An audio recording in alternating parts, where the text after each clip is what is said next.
नमस्कार मित्रों, स्वागत है आपका हमारी यूट्यूब चैनल ज्ञान और भक्ति की रसधारा में। तो दोस्तों, आज हम जानेंगे अनंत चतुर्दशी का महत्व। मित्रों, शुरू करते हैं। अनंत चतुर्दशी क्यों मनाई जाती है और उनका व्रत क्यों रखा जाता है। अनंत चतुर्दशी के दिन भगवान विष्णु के अनंत रूप की आराधना की जाती है। इस दिन 14 गांठें बनाकर एक अनंत धागा बनाया जाता है, जिसकी पूजा करने के बाद उसे बांह पर बांध लिया जाता है। अनंत चतुर्दशी के दिन कई जगह गणेश विसर्जन भी किया जाता है। मान्यता है कि भगवान ने भौतिक जगत में 14 लोक बनाए हैं, जिसमें भूलोक, भूलोक, स्वलोक, महलोक, जनलोक, तपोलोक, ब्रह्मलोक, अतल, वितल, सतल, रसातल, तलातल, महातल और पाताल है। मान्यता है कि अनंत सूत्र के 14 गांठें 14 लोक का प्रतीक है। यह भी मान्यता है कि जो 14 सालों तक लगातार अनंत चतुर्दशी का व्रत रखता है, उसे विष्णु लोक की प्राप्ति होती है। अनंत सूत्र को पुरुष दाहिने और महिलाएं बाएं हाथ में बांधती है। तो मित्रों, शुरू करते हैं अनंत चतुर्दशी की कथा। इस व्रत का जिक्र पुराणों में भी मिलता है। जब पांडव जुए में अपना सारा राजपाट हारकर वन में कष्ट भोग रहे थे, तब भगवान श्री कृष्ण ने अनंत चतुर्दशी का व्रत रखने की सलाह दी थी। श्री कृष्ण ने युधिष्ठिर से कहा कि अगर वह विधि पूर्वक अनंत भगवान का व्रत करेंगे तो इससे उनका सारा संकट दूर हो जाएगा और खोया हुआ राज्य फिर से प्राप्त हो जाएगा। श्री कृष्ण ने इस व्रत की महानता समझाने के लिए एक कथा सुनाई, जो इस प्रकार है। प्राचीन काल में सुमंत नामक एक तपस्वी ब्राह्मण था।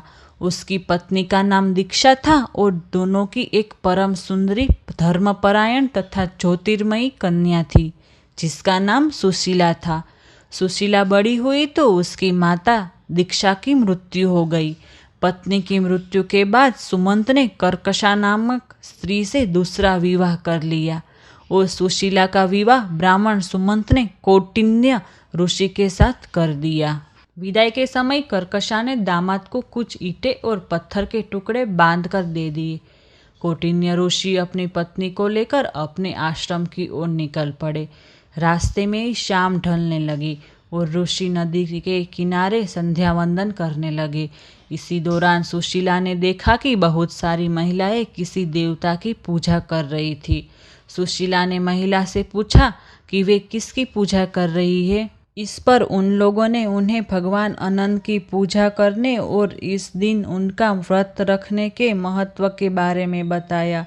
व्रत के महत्व के बारे में सुनने के बाद सुशीला ने वही उस व्रत का अनुष्ठान किया और 14 गांठों वाला धागा अपने हाथों में बांधकर ऋषि कौटिन्य के पास गई। कौटिन्य ने सुशीला से धागे के बारे में पूछा तो उन्होंने सारी बात बता दी। कौटिन्य सब कुछ मानने से मना कर दिया और पवित्र धागे को निकालकर अग्नि में डाल दिया। इसके बाद उनकी सारी संपत्ति नष्ट हो गई और वह दुखी रहने लगे। इस दरिद्रा का उन्होंने अपने पति से कारण पूछा। सुशीला ने अनंत भगवान का धागा जलाने की बात कही और पश्चाताप करते हुए ऋषि कौटिल्य अनंत धागे की प्राप्ति के लिए वन में चले गए। वन में कई दिनों तक भटकते भटकते निराश होकर एक दिन भूमि पर गिर पड़े। अनंत भगवान प्रकट होकर बोले, हे कौटिन्य, तुमने मेरा तिरस्कार किया था, उसी से तुम्हें इतना कष्ट भोगना पड़ा। तुम दुखी हुए, अब तुमने पश्चाताप किया है, इसीलिए मैं तुमसे प्रसन्न हूँ। अब तुम घर जाकर विधि पूर्वक अनंत व्रत करो। 14 सालों तक व्रत करने से तुम्हारा दुख दूर हो जाएगा, तुम धन धान्य से संपन्न हो जाओगे। कौटिन्य ने वैसा ही किया और उन्हें सारे कलेशों से मुक्ति मिल गई।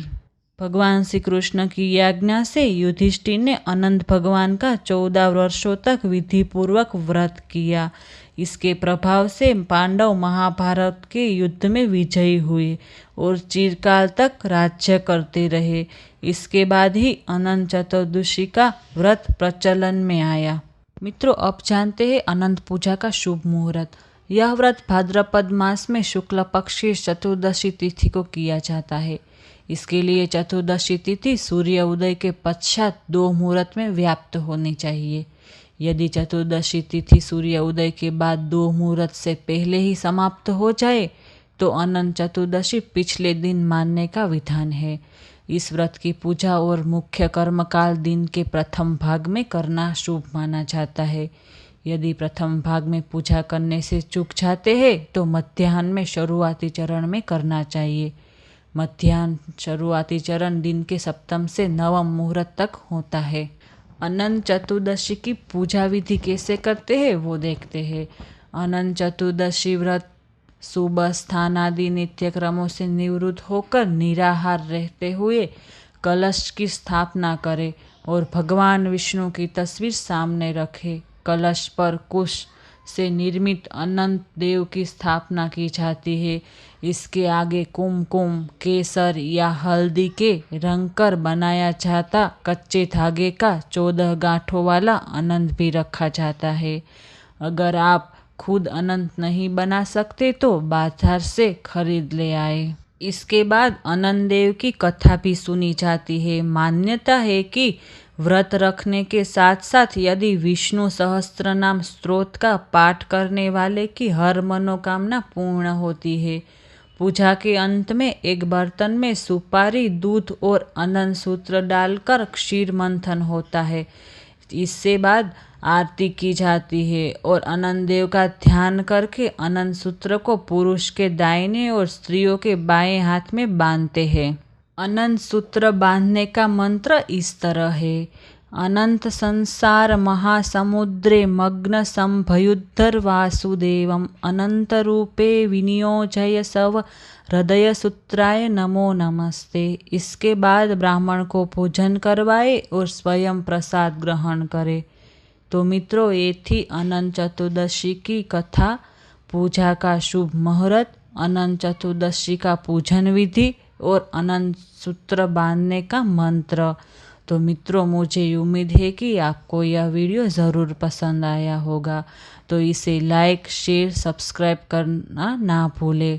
तो मित्रों, मिलते हैं एक नए वीडियो और एक नई कथा के साथ। तब तक आप सभी का बहुत बहुत धन्यवाद। जय श्री कृष्ण।